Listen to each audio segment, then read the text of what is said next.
యోహాను సువార్త మీకు అర్థమైందని సింపుల్ చెప్పుకుంది. యోహాను సువార్త 17:4 దేవుని మహిమపరచడం ఎలా? యోహాను సువార్త 17:4 యోహాను సువార్త 17:4 యేసుక్రీస్తు ప్రభుల వారు ఇక మరణానికి దగ్గరలో ఉన్నాడు. సువార్త ప్రకటన అంతా అయిపోయింది. చివరిలో తండ్రికి ప్రార్థన చేస్తున్నాడు. ఏమనంటే, తండ్రి, చేయుటకు నువ్వు నాకు ఇచ్చిన పని సంపూర్ణముగా నెరవేర్చి భూమి మీద నిన్ను మహిమపరచను. ఇప్పుడు దేవునికి మహిమ అనేది ఎలా వస్తుందంటే, దేవుడు ఇచ్చిన పనిని సంపూర్ణంగా నెరవేర్చడం అంటే అర్థం ఏంటి? కొంచెం కొంచెం కాదండి,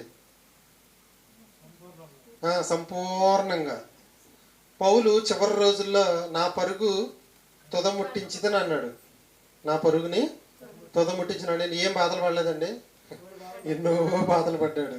కార్యారంభము కంటే ఈయన బైబిల్లో వచ్చినాడు. కార్యారంభము కంటే కార్యాంతము మేలు. మన మరణదినం ఎప్పుడనేది మనకి తెలియదు కాబట్టి ఎప్పటికప్పుడు దేవుని పనిని సంపూర్ణంగా చేయడానికి సిద్ధంగా ఉండాలి. దేవుడు ఎలా మహిమపరచబడతాడని చెప్పారండి? మొదటిది స్తుతియాగము, రెండోది సత్క్రియలు, మూడోది దేహంతో, నాలుగోది క్రీస్తు సువార్త ప్రకటన, ఐదోది దేవుని పనిని సంపూర్ణంగా చేయటం వల్ల.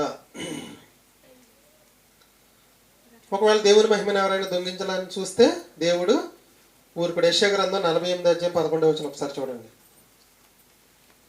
యెషయా గ్రంథం 48:11 అంతకితం చదివిన రిఫరెన్స్ నేను ఒకసారి చదివిస్తున్నాను. యెషయా గ్రంథం 48:11 నా నిమిత్తము చేసేదను, నా నామము సగం నుంచి చూడండి, తర్వాత చదవండి. నా మహిమను మరి ఎవరికి ఇచ్చువాడను, నేను ఇచ్చేవాడను. ఆయన మహిమ ఎవరైనా దొంగిలించాలని చూస్తే అస్సలు ఎట్టి పరిస్థితిలో ఒప్పుకోడు. ఈ భాగంలో మనం ఏమి నేర్చుకున్నాడు? దేవుని మహిమపరచడం ఎలాగంటే, దేవుని పనిని సంపూర్ణముగా నెరవేర్చి దేవుణ్ణి మహిమపరచాలి. ఒకసారి ఆప్ చేసి 7వదండి, యేసుక్రీస్తు దేవుడి పని